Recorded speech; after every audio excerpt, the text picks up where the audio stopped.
Hello and welcome to the final presentation of Team 10's MGT 6203 project, Traffic Collision Analysis of New York City's Vehicular Collisions. This is Mohammed Al-Desouky speaking, the handsome guy on the left, an engineering veteran with 20 plus years of experience in engineering and management. We have also LoConte, Kangwa Ng'omalala, Majed AlOtaibi, and Hasanen, as well as this fella right here with us, where we will walk you through our project.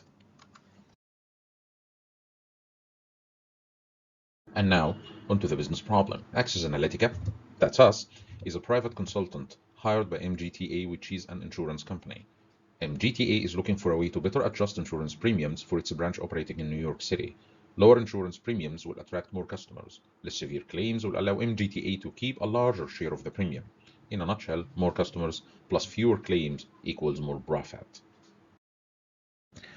Claims cannot be controlled, but they can be predicted.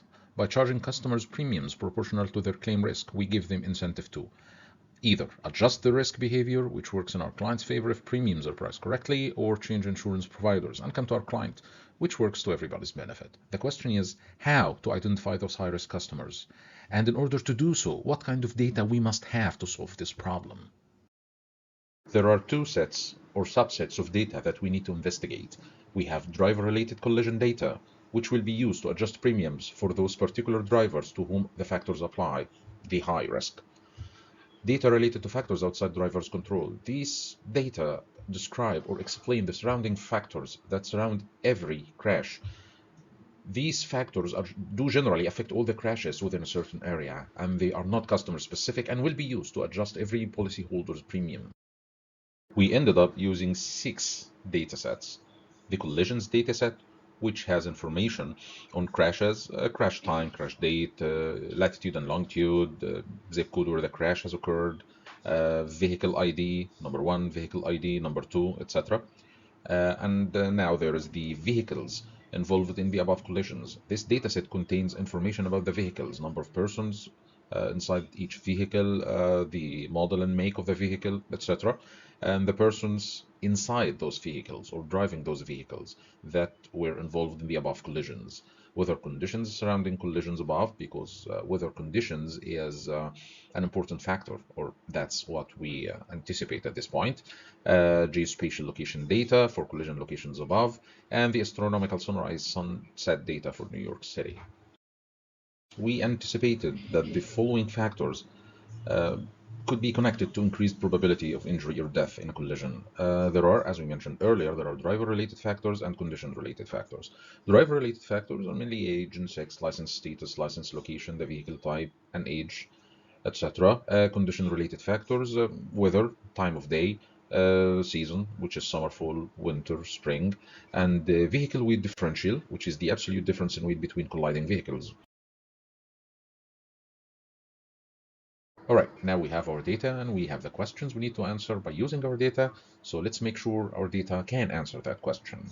And in order to do that, we need to ensure our data's integrity. This is done via the wrangling process. This process encountered several challenges, actually. Number one, we have huge data sets, close to 2 million rows each. Some are 3 and 5. Many predictors are free text human input fields. They contain a lot of missing data, they contain a lot of erroneous data, and there are, in some categorical fields, just too many categories, close to 2,000, which caused R to crash, by the way. And there are some weird categories, like U in drivers 6, which is, well, maybe it stands for U alien. There are some key information missing that we need to either synthesize when possible, like weight, vehicle category, and time of day. And now this is the result of the wrangling process. It was sophisticated, it was difficult, it took a lot of effort, it had to be redone several times to meet modeling requirements. One key takeaway from this project to us is that wrangling is an iterative process with modeling. Sometimes when data reaches the modeler, he finds himself in need of something that wasn't there, and it could have been generated easily using the data wrangling tools instead of having to write sophisticated code either in R or any other language. So he comes back to the person who was doing data wrangling and asks him to do more work, and so on and so forth. At any rate, we had to synthesize some variables to meet modeling requirements. For example, we created three binary variables: injury, death, and IOD, which stands for injury or death. The following chart really presents a very interesting insight. The percentage of crashes that caused either injury or death in across all the 5 boroughs of New York is almost the same, except for Manhattan. Manhattan is very crowded, actually, so I myself expected this percentage to be the same or higher. Well, actually, it was half. We had to look into that. After we did, we understood Manhattan is very, very crowded. Everything there moves very slowly. So when moving at slow speed, you're not expected to cause any injury, only vehicle damage. And it was there. We just didn't see it at first. But after we saw it, it was really interesting to note. Another interesting insight, yet counterintuitive, is that when visibility increases, crashes increase. That was weird, and it still is for me, because it is supposed that when you can see more clearly while driving, you should be able to avoid crashes easily. However, this is not the case. The number of crashes really does increase. It skyrockets when visibility just increases by 1 mile from 8.8 to 9.8. Hi, I'm LoConte. I'm a credentialed actuary with about 20 years of experience in the property and casualty insurance industry, and I'm going to take you through our modeling approach really quickly.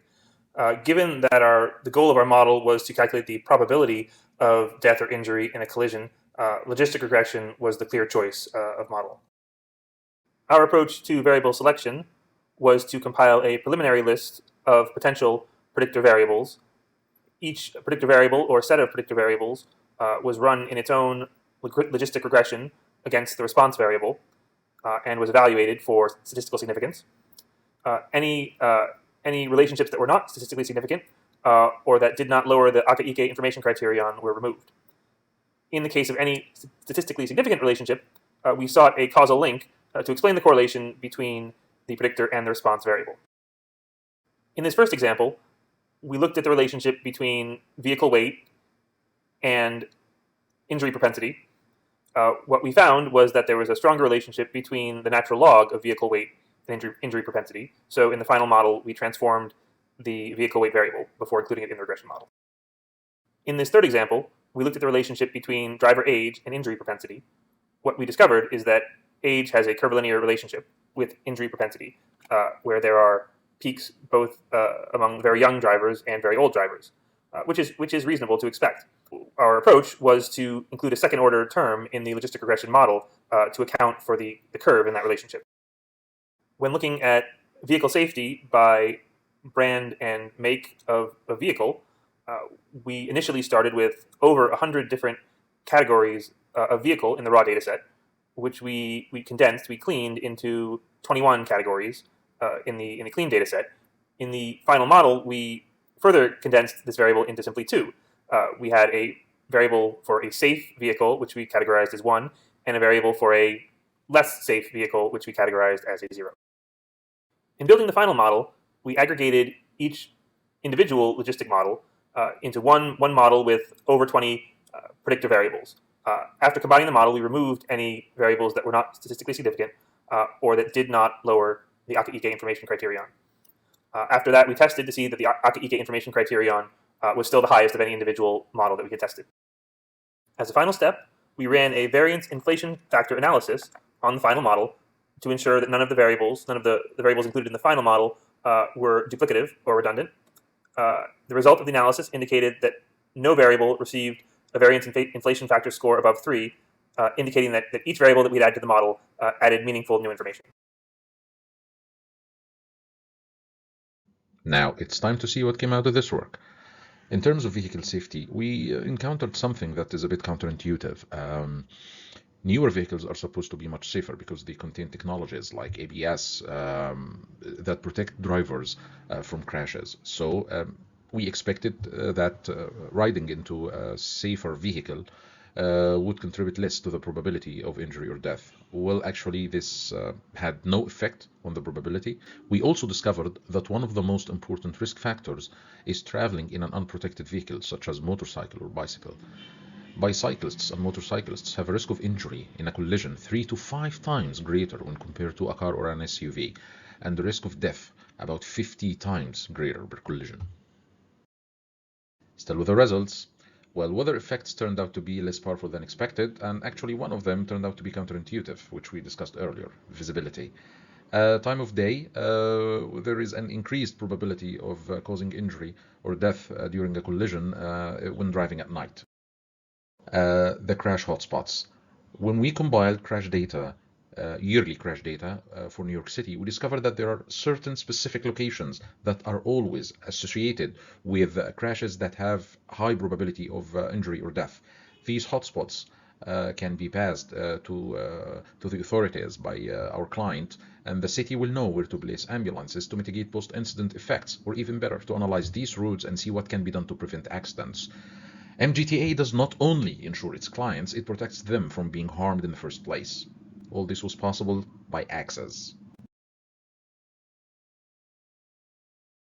Recommendations. Our work is best suited to auto telematics program. A telematics program works by installing a telematics transceiver in the vehicle to record driver's behavior, of course, on the driver's consent. Based on our work, a telematics transceiver can charge policyholder at a different rate per mile driven during summer than in winter, charges more per mile driven at night, or add a surcharge on the rate if the driver chooses to go out during a windstorm or on a very hot day. It can also adjust the rate if the driver chooses to travel in a less densely populated area. Police authorities can be given recommendations to modify their handheld computer systems to avoid inputting these erroneous data, because we had to remove a lot of records because of human error. This should be and can be controlled by modifying the software system. Thank you for reaching this point. Team 10 and Mr. Duck signing off.